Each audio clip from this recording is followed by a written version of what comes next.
Hi, and welcome back to the Mom and Mind podcast. I am your host, Dr. Kat, and on this episode, I am joined by Dr. Margo Lowy. She is a psychotherapist specializing in mothering. She's the author of Maternal Ambivalence, The Loving Moments and Bitter Truths of Motherhood. She holds a doctorate from the University of New South Wales in Sydney, Australia, where she researched maternal ambivalence. And that is what we are talking about today. She's going to talk about what maternal ambivalence is and why it's such a taboo subject. We'll talk about destigmatizing uncomfortable feelings and normalize that motherhood is not an all or nothing. We'll talk a bit about the quote unquote darker emotions like anger and guilt and resentment and how we can understand those emotions.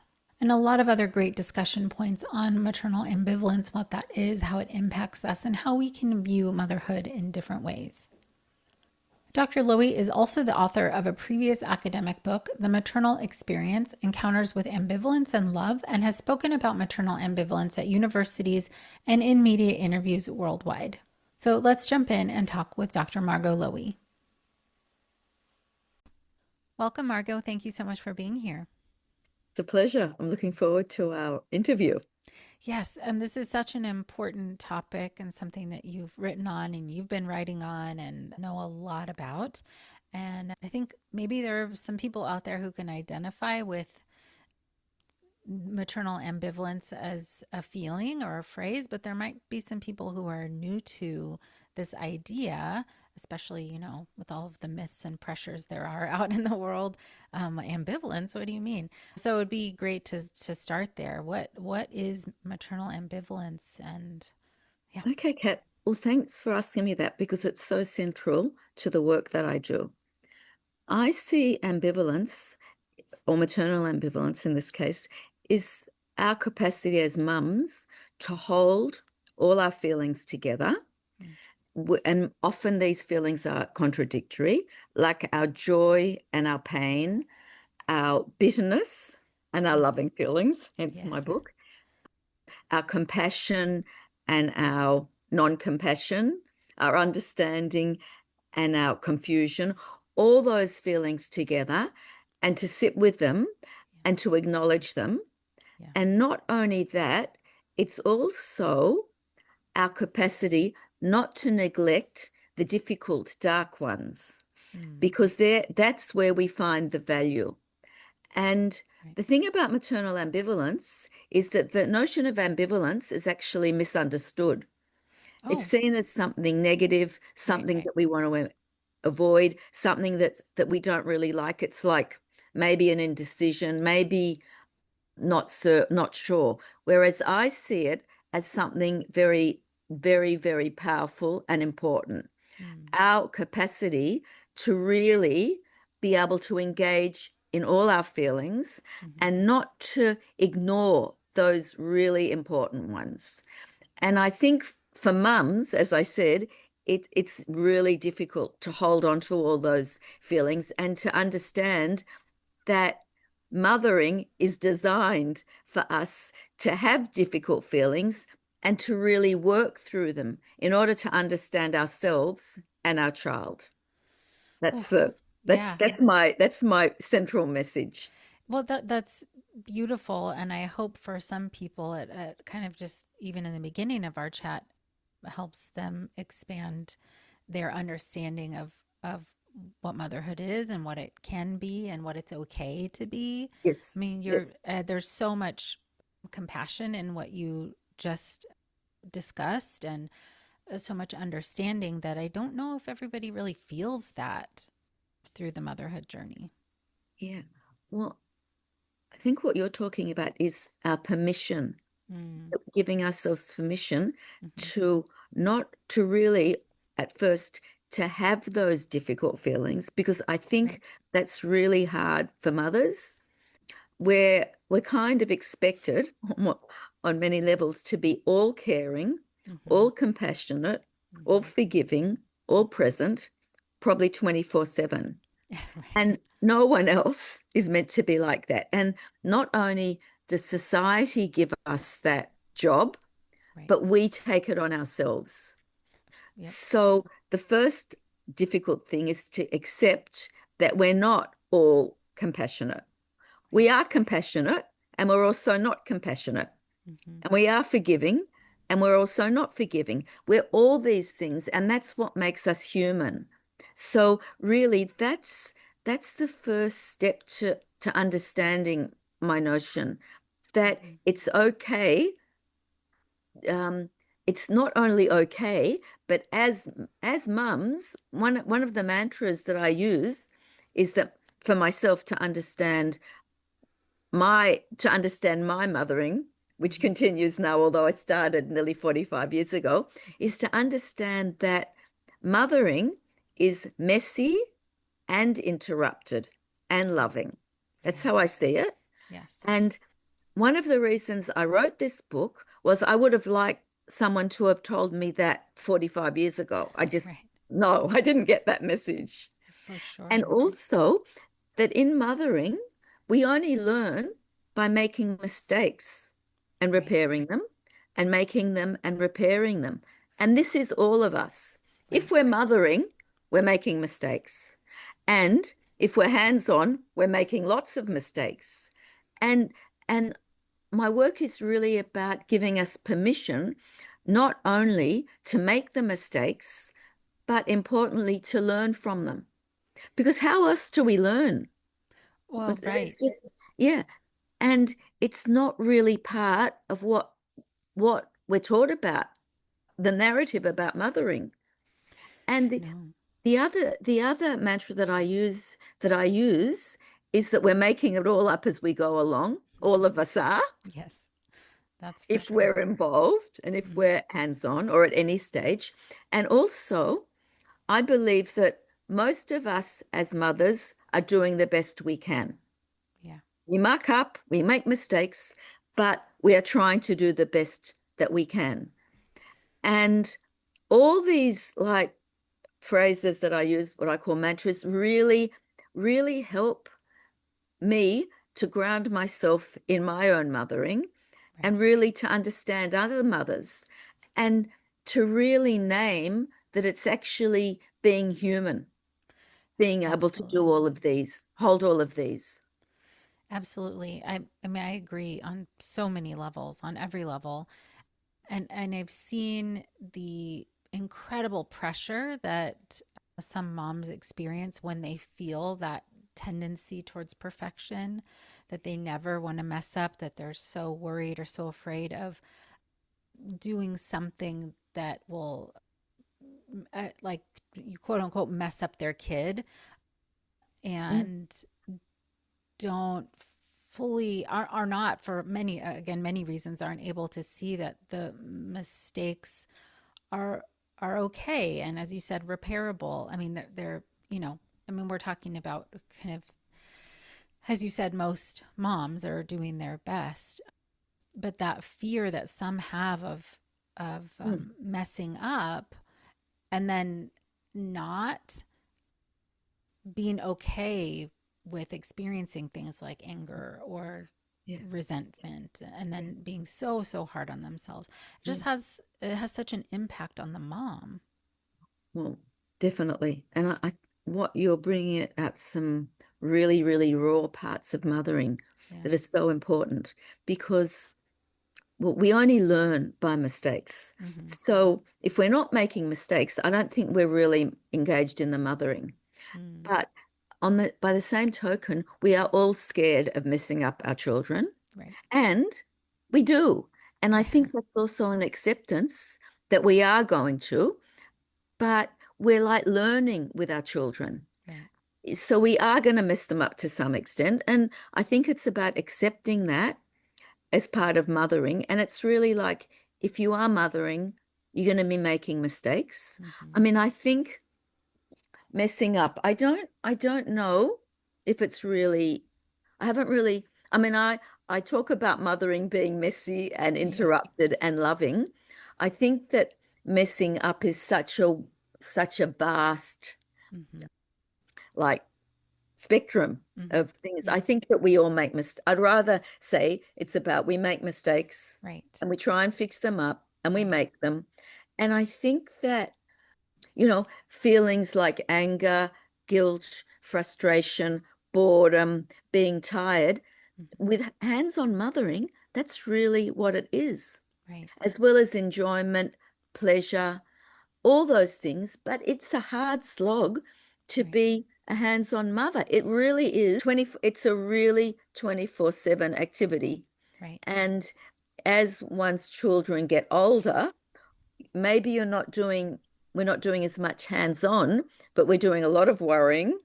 We're doing a lot of caring. We're Hmm. doing a lot of thinking. I mean, when they start to go out at night, Hmm. it's actually so funny to think of it because for the first year, we're often kept up at night by our children. And then once they become like 15, 14, 15, 16, then we're kept up in a different way. And Yes. in a lot of ways, the first part's much easier. At least we know where they are. Right. Right. I very much identify with that, having a 15-year-old right now. Oh, right. Okay. It's great. Uh-huh. It's a wonderful age, but it's full on. And I think what's coming out also in our conversation is the importance of being able to have a bit of humor and to Hmm. laugh, because I Hmm. think, as you said, we really take ourselves as mums and our job really seriously. Yes. And of course, we're serious, but it doesn't mean that we can't have a bit of a laugh at ourselves Right. with our kids and not. And I think this ties back to the perfection Hmm. that somehow perfection is very rigid. It is. You want to be perfect. Well, I'm telling you now, no one's perfect. Nope. And what is so fascinating about that is we know we can't be perfect. We Hmm. just know it. But We as do. mums, we still try. It's like quite Right. a bizarre thing, and I include myself there. Oh, for Like you sure. not Yeah. you you keep your bar so high.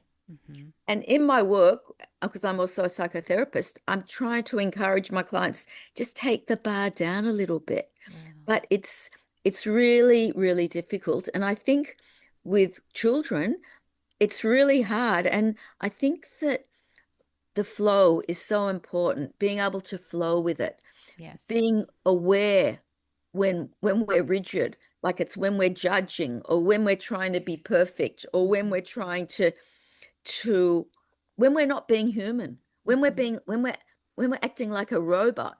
Right. No, we're not robots. Right. We're human beings, and our children don't need robots. We No, we need us, they need us to be humans. they really do. Because, I mean, there's just the idea that, let's just say that, okay, you're somehow the perfect mother, whatever that is. Let's just say. Well, then you're also teaching your child that perfection is the only way. Yes. And they aren't not able to learn from, even if we tell them, like, it's okay for you to make mistakes, but if we're saying we can't make mistakes, they learn from that too. That's absolutely right. I mean, our children, they trigger us, Yeah, but they they sure also do. hold a mirror up to us. Uh-huh. And Yeah. it's really important, as you say, to be able to flow with it and to be genuine. Because if they Hmm. don't see us doing it, as you said, they'll be so concerned that they're not perfect. Right. Even that word perfect, when I hear it, like now it startles me a little bit Yeah, because we do use it a little bit too much. It's like, I agree. no, life's not perfect. And I No. think even if we say it in conversation in front of our children, they kind of believe that's something to be aspired towards. Right. Right. And we miss out a lot of no, it's not perfect. It's living. It's Hmm. like that's what we want to show our children, that it's living and it's there's challenges and there's frustrations, and we need to really show them how to get through the frustrations and how to get through the difficult times and how to enjoy and how to laugh, not Hmm. how to be perfect. Hmm. I mean, it's Right. No, it just feels like it's, in the water these days. Well, maybe it has just been that way for a long time, but I know that with social media, there's all these added pressures towards perfection, and there are a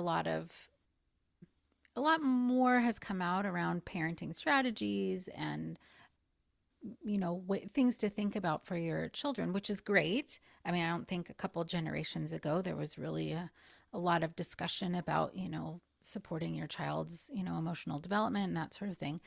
And that's great, but there is this kind of dark side to it. Yeah. It's really interesting. I had a podcast last week and we were talking on similar kind of topic. And my colleague in the podcast said to use such a great word. She said discerning, Mm, being able to discern. And I think it's such a great word it in is. these days. And when you think about social media, if there wasn't technology, we wouldn't be having this discussion. Right. So there's Right. parts of it that we need and that are important. But I think the other thing that is so important is to be able to discern, or I used to use to Hmm. challenge what's put in front of us. I Right. mean, the thought of seeing a woman arriving at school with her three kids, perfectly dressed, Mm. and all the hair done and the makeup done at 8 o'clock in the morning. No, Right. that's impossible unless someone else has done the breakfast log, Right. the leaving the books at home slog, Right. the I've lost my shoe slog. I mean, Yeah. and the all that and making the lunch slog. I mean, Hmm. not it's just not what we want to show these mums. We want to show them, yes, the truth, the Hmm. reality. Hmm. And I think what happens in a lot of social media, it becomes split. It Mm. becomes between either the perfect mother Yeah. or the terrible mother. Oh, you're And right. and I think we're all, sometimes we're managing and other times we're not managing. Mm. And sometimes we're angry, other times we're not angry. Sometimes we're sad and not sad. And it's so important to kind of to get this message across Right. because that's the truth of our lives. And I think that we're talking about, I mean, it's always existed, this myth that a mother is either perfect Hmm. or a villain, like Yeah. she's either evil or a Right. saint. Right. And it's like I'm trying to disrupt that and break that picture down because it's not, it's just not Mm. what it is. Right. No, none of that is fair.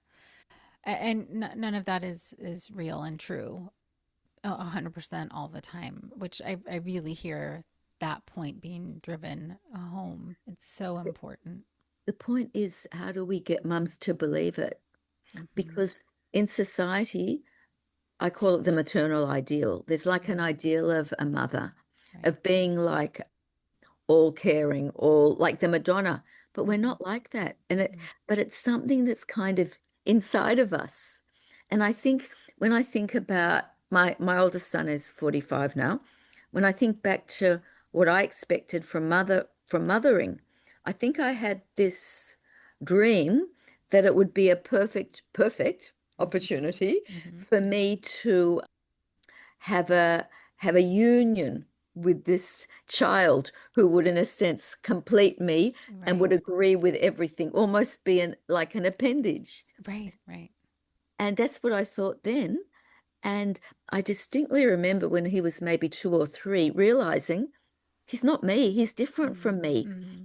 And like struggling with that he is different Right. and wondering about that. And like when I look back on it now, I'm thinking, what was that? But I think that this is really ties back to what I was talking about with being able to make mistakes Right. and repair them. And they can be physical mistakes, like getting angry with your kid and being upset about it, but it can also be a mindset. And it's kind of like, how do we retrain ourselves? How do we learn? And I think it's about being okay with with not being up here, Right. being okay with being there, and not only being okay about it, but realizing that being there is a good place, is a fine place to be. Right. It's a manageable place to be. Right. Right. Yeah. As you were thinking, as you were talking through that, I was thinking of the impact on people who feel like they can't get to that point. I mean, the incredible amount of pressure, anxiety, maybe Yes. depression, the resulting overwhelm of not really being able to relax a little bit into parenting and motherhood. Not that it's a relaxing thing, but just that it's okay to have this, that you can make mistakes. That has a huge impact on people's mental health. Yeah. Yeah, I mean, I'd love to have all the answers for that. Right. I don't. But one thing that really strikes me about this conversation is how important it is to be surrounded by people that are kind of on your side. Right. I think as mums, we really have an antenna because we're not only thinking about ourselves, we're always thinking about our children, Mm-hmm. especially when we're hands-on. Mm-hmm. And I think it's like we kind of know when someone isn't giving us energy. Mm-hmm. I think we all know that. Mm-hmm. Even no matter how anxious we might feel or no matter how overwhelmed, there is something in us that we feel a bit uncomfortable. We feel Mm-hmm. like something's not really right. And I think what's really important is to be able to admit that to oneself and to say, well, maybe that's not the kind of person that I really need in my life at the moment. Mm-hmm. And I think that that is really difficult, but equally, it's really important in discerning who who you who is part of your team, Mm-hmm. who you can rely on. And it's like you want to be with people that you feel safe with For and sure. who you can trust. And Yes. I think, I think for mums, the community around them is really important. Right. And so it is really important that if there is someone in your space that is not really helping you, then it's like, yeah, you kind of have to find the strength within you Right. to move back. Yeah. That is super important. Very important. And I have several people in mind right now that I've met with throughout the years where that person was their own mother Yeah. or a parent where, they experienced such a hardship, difficult relationship growing up with those types of parents that part of the reason why they are perfectionists now is because they don't want to be anything like that, but they might still have the influence of that that parent around. I think you bring up a couple of really important things here. First of all, I think that sometimes when we first start mothering, we might want to emulate our mothers, and maybe we think our mothering has been great, and we might emulate them to such a point that we don't really give our own stamp to our own mothering. Mm-hmm. And I think that that's really important. I think that we mother every child in all different times in a different way. Right. And we need to give ourselves permission that we don't have to do it, in this case, the way that our mothers did it. Mm-hmm. And I think here that the mother's mother has an important job to say Mm-hmm. to her, this is how I did it. It was my way. Mm-hmm. May not be right for you. It's probably not, but to encourage them to do it their way. Mm-hmm. Because we know when we first hold our child, we're pretty much full of doubts. And as you said, we don't want to mess it up, Of course. but we're full of doubts. And I think to have someone there to encourage us to say, you know what, you're probably going to make mistakes, but that's all right. That's how you learn. I Yeah. think that's powerful. Oh, So definitely. on one level, I think that we need to really encourage the mother to know that she actually knows her baby the best, not to give that away to someone else. Mm-hmm. That's really important. Definitely. The other point that you make is much more difficult. If someone feels that they cannot they don't like the way they were mothered, often that means they do a whole 180, do Yeah. it exactly the opposite, Yes. which I don't know about that because often that ends up also being a rigid mothering. Mm-hmm.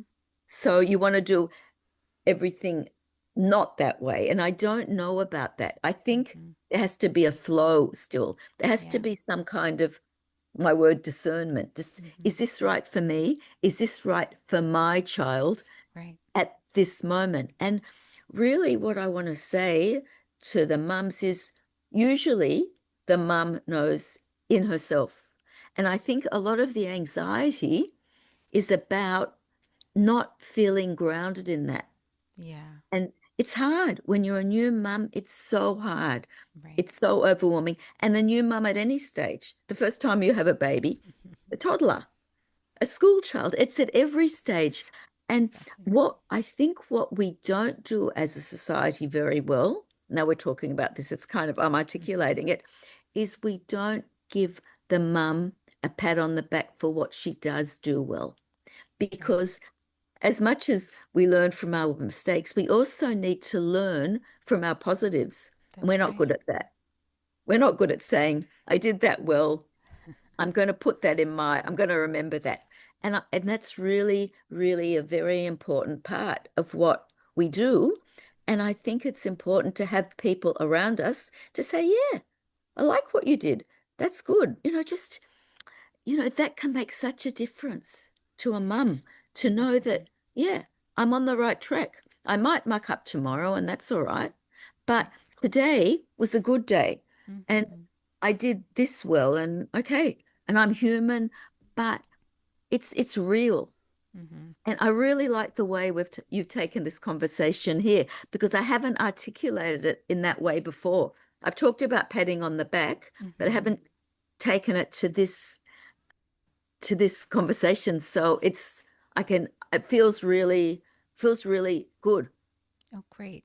And to your point about being able to give ourselves, a pat on the back and recognize what we're doing well, if somebody's dealing with depression or anxiety, it's that much harder. It's so much harder to, give yourself just a little bit of a kudos because you're looking at the world typically through, a lens that makes things more judgmental. Yeah. Well, I think that that's actually right. And I'm not talking about we're not talking about clinical depression so much here as just, Right.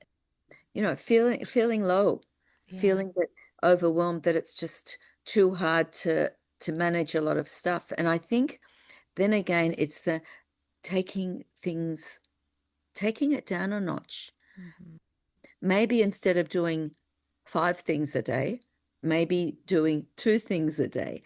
And Hmm. also, and this is often really difficult for mums, giving yourself the space to do something for yourself without feeling guilty Yeah, or that's the trick. that you, because we know it's paradoxical. We know that if we do something for ourselves that's good for us, it is actually has a good flow on effect for our child.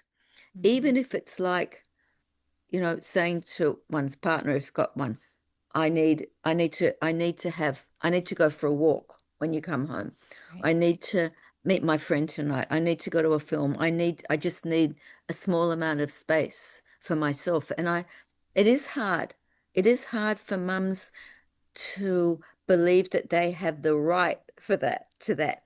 And I think that goes back to that myth about Hmm. being there 24/7.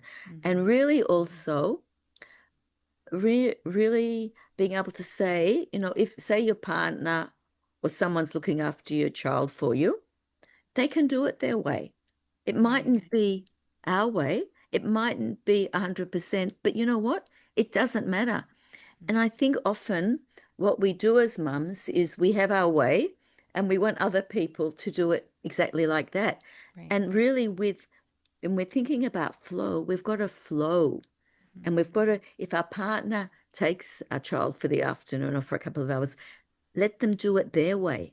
Right. Encourage them to do it Right. their way. Right. Don't don't micromanage because that as well as being exhausting for us doing the Hmm. micromanaging, it doesn't allow the child or your partner, whoever it is, an opportunity to do it the way that they want to do it. And Right. that is a good thing for the child because then they get different ways of being looked after.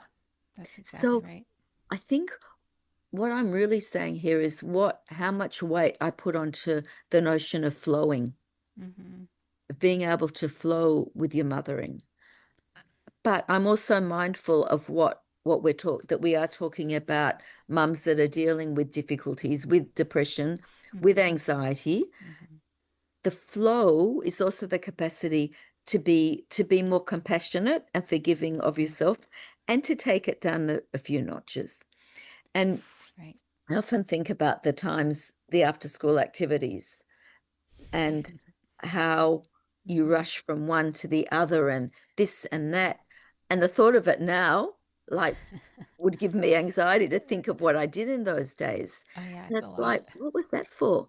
It's just like we're kind of doing it for our Mm-hmm. child, and we're Mm-hmm. also doing it for ourselves. And Mm-hmm. what's the problem with instead of an activity, going to a park or going Mm-hmm. to just coming home with your child and like lying on the couch and watching TV or playing a game or even letting them have a bit of electronics for half an hour so you can have some time out. There's so many rules around Mm-hmm. parenting Right. that I think that also makes it difficult. And again, this goes back to me for finding a safe space for yourself that's yours, Right. that and you know what you need and what your child needs. You've just got to get through all the difficulties, all the maze, and find out what is right for you. Right. So if kind of touching back on what you initially talked about, the maternal ambivalence, a beautiful kind of explanation you gave. In that scenario, somebody coming home, just being able to come home and rest if they wanted and needed to, that's them checking in with themselves to see Yes, what they need, what yes, they yes, actually need. yes, And ideally, doing that, as you mentioned, without guilt, um, being able to both be okay with all the good and positive and happy things, but also the mundane and boring and, yeah, be okay with how it makes that mom feel. yeah. Well, when with you gave a really good example, that sense of being able to, in this situation, it's like, I want to go home. I just want to relax. There might be difficult feelings there because you might feel guilty that you're not doing the after school activity. You're not doing what you think you need to do Mm-hmm. for your child. But so, in fact, what a mother would be doing there is thinking about those difficult feelings, thinking about perhaps feeling guilty, thinking about, I'm not being such a good mum today. And that's okay Mm-hmm. because it's being able to, maternal ambivalence is being able to acknowledge that mothering has all these feelings. And at that moment, how do I get value out of those, say, a guilt? Well, in that situation, the mother might think about those really uncomfortable feelings that maybe she's not really doing what is really what she's meant to be doing, maybe. Yeah. But then she can kind of think, well, you know what? I know this may be selfish, like judgment, which wasn't good, but really, for the whole picture, that's really what I need for Mm-hmm. myself now. It's like what you said, it's a checking in. This Mm-hmm. is what I need today now. Maybe Right. tomorrow it might be different, but Right. at the moment, with everything that's going on in my life at the moment, this Right. is what I need. So it's like understanding the value of those difficult feelings. It's like not neglecting them, not ignoring them, thinking about them, checking in with them, Yeah. and getting something from them. And also it's like it's okay. It's like, you know, I'm doing the best that I can. Mm-hmm. I'm not perfect, Mm-hmm. but I'm doing the best that I can, and that's okay for me. And Yeah. and in saying that, like it sounds quite a difficult place to get to, Right. in a sense, especially if one feels overwhelmed and anxious. Mm-hmm. But in fact, when a mum does feel overwhelmed, anxious, whatever, that's actually a sign. Mm-hmm. That's actually there's actually, before when I was talking about the antenna, that's an antenna. That's a Yeah. signal Right, right, that there's something that is not working. right. And what am I going to do about that? It's Mm, it's like when I said before, this is how mothering's designed. We've got the mum gets the signal, and somehow it's a signal that I'm overwhelmed, I'm anxious, it's too much for me at this mhm, moment. I'm going to go home, I'm going to relax. I might even give my children to the television or get a mhm. neighbor over or a friend over. I just actually need a bit of time to myself. Right. And so if we ignore these feelings, then we can spiral. Oh, absolutely. Right. It's like it can become a momentum that feels difficult to stop. Yeah. And I'm looking at behind you, and you've got the circles, you've got the spirals behind you, Mhm, mhm, that piece of sculpture. Yeah, you get spiraled, you get out of mhm. control. And if we don't fix that ourselves and think about it, this is when like there's so much going on Yeah. that we the anxiety and the overwhelming that becomes rigid. It's rigid. Yeah. And how do we break out of that? It's almost like we've got to do the opposite. Mhm. We've got Right. to So stop and think. for sure, I'm thinking of people who are listening right now, really, absorbing this and maybe reflecting on themselves if they have that rigidness or they're trying to see what maternal ambivalence could feel like. What are some things that you would maybe expand on here a little bit to what might indicate to them that they're in a place where they're not in the flow? You said Okay, the rigid feeling. I, I think one of the is a really good word for this. When you're in the should zone, Mm-hmm, when everything is about should, I mm-hmm, should be doing. I mean, I try and not use perfection. I mm-hmm, try and not use the word deserve, and I mm-hmm. try and not use the word should. Right, Should, when we're thinking in terms of should, it means we're making a judgment. right. I should be doing this. You Mm-hmm, should be doing that. mm-hmm, Like he should be doing this. Why didn't he do this? mm-hmm. Why should? It's like an what I've done with myself is over the years I totally avoid as much as I can using that should. And when I'm about to say it, like I know I'm judging, Mm-hmm. and that's rigidity. Yeah. That's when you're just putting yourself into a situation that you're rigid because Mm-hmm, once you should, you're judging. mm-hmm, And then mm-hmm, so you're not allowing flow. You're not mm-hmm, allowing like a discerning. You're not thinking, well, maybe it's this and maybe it's that. And mm-hmm. you're kind of putting yourself in the corner. Yeah. I mean, if right, if you're in a place like you're saying of I should, then getting to a place of I want, that feels very far away. Yes. Like if Yes. if you should all be doing all of these things, then kind of how dare you want anything? Yes. It'd be very hard to get there. Yeah. I think the first step though is to think about the word should Hmm. and when you say it, to think about what it means and that it is very binary Yeah. because you're putting yourself into the shoulds, which is so much judgment. And for mothers, there's so much judging in should. I should be, I wrote in my book the story of the mother. It's a short story about a mother that was always in the shoulds for Mm, herself. And she got to the point that I talked about the difference between guilt and shame mm, in my hmm, book. hmm, And guilt, we all know what it's like to feel guilty. It's hmm. when we did something if we're talking about as a mum, to our child that we don't really like. We don't like it. We did something, we're sorry, we did it, we don't like it, but we all do that. So it's guilt is so fascinating, I think, because we do these things and we can kind of put them away, but they can come back. We Right. can remember them years later. Sure. But the point that I'm making is how different it is when someone feels shame. The difference is when one feels shame, it takes over your whole persona. Right. Right. So I gave the example of there's a young mum who has a daughter. She spends a lot of time with her mum. And the mother, the new mum, also the new mum, she kind of it just things didn't feel right.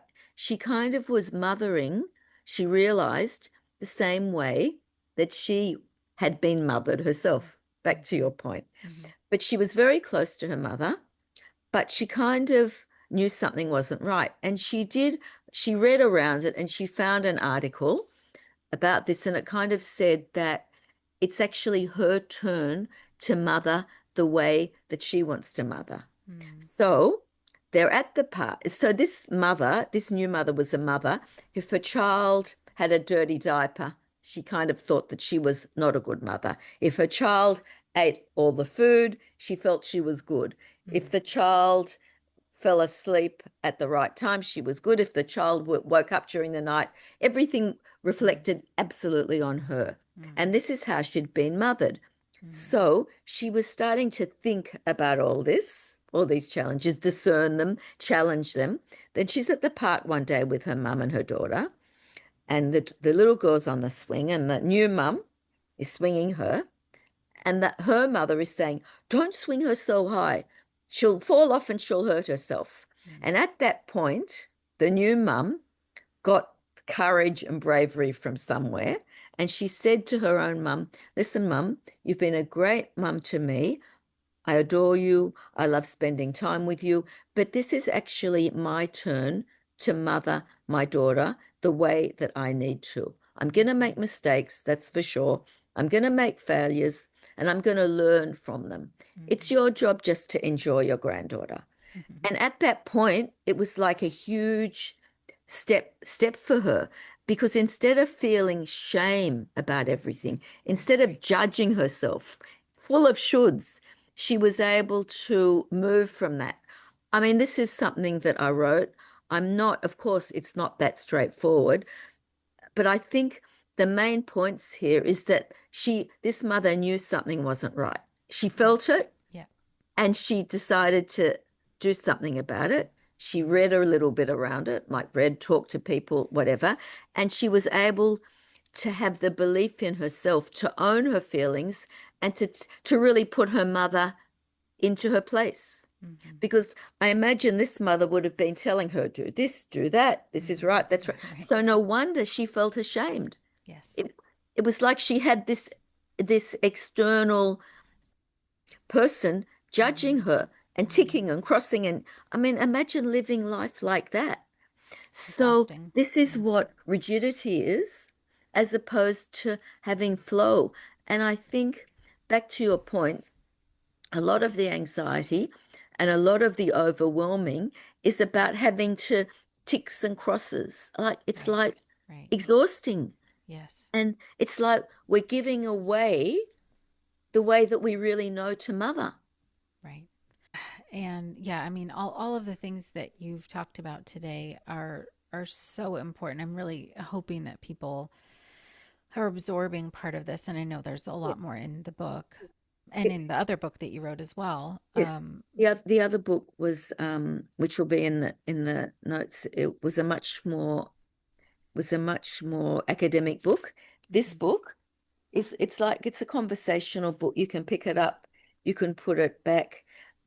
There's lots of examples in there.